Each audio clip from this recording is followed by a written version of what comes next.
미국의 중국 공관 폐쇄에 맞서서 중국도 자국 내에 있는 미국 총영사관을 폐쇄할 것이라는 관측이 나오고 있습니다. 우한 주재 미국 총영사관이나 청두에 있는 미국 총영사관이 폐쇄될 것이라는 전망도 나오고 있는데요. 이에 아예 홍콩에 있는 미국 총영사관을 없애거나 축소해야 한다는 목소리까지 나오고 있다고 합니다. 베이징 연결하겠습니다. 강성욱 특파원. 네, 베이징입니다. 네, 중국이 격앙된 분위기인 것 같습니다. 조치가 임박한 겁니까? 네, 어제까지만 해도 우한에 있는 미국 총영사관을 폐쇄할 수 있다 이런 얘기가 나왔는데 오늘은 청두에 있는 미국 총영사관이 폐쇄될 수 있다는 관측이 더 설득력 있게 나오고 있습니다. 청두에 있는 미국 총영사관은 서부의 티베트 쪽을 관할하는 곳인데 이곳을 폐쇄하면 미국의 티베트 전략을 견제할 수 있지 않겠나 하는 분석인 것 같습니다. 앞서 어제 로이터 통신은 중국이 우한 총영사관 폐쇄를 검토하고 있다고 보도를 했는데 중국에서는 실제로 우한으로는 미흡하다 이런 반응이 더 나오고 있습니다.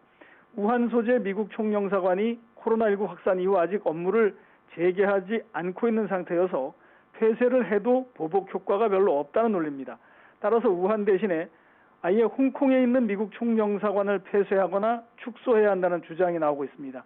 중국의 관변 매체인 글로벌 타임스가 이렇게 보도를 했는데 홍콩 시위 사태에 홍콩 내 미국 총영사관 직원들이 역할을 하지 않았느냐 이렇게 주장하면서 이 홍콩 총영사관을 폐쇄하는 것이 더 명분이 있다는 주장입니다.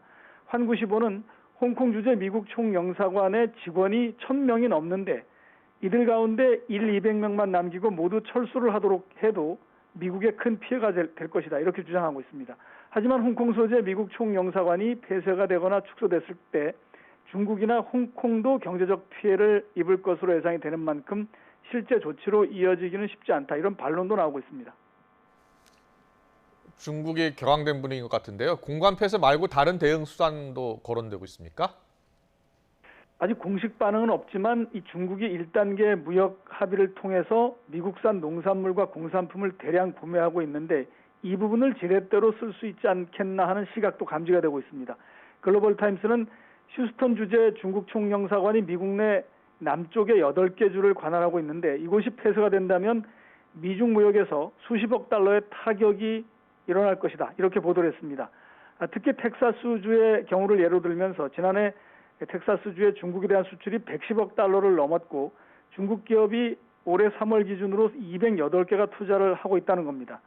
중국 공산당 기관지 인민일보도 만약 미국이 중국 총영사관을 추가로 폐쇄한다면 이제부터는 미국도 적지 않은 경제적 타격을 감수해야 할 것이라는 점을 간접적으로 경고를 하기도 했습니다. 지금까지 베이징에서 YTN 강성웅입니다.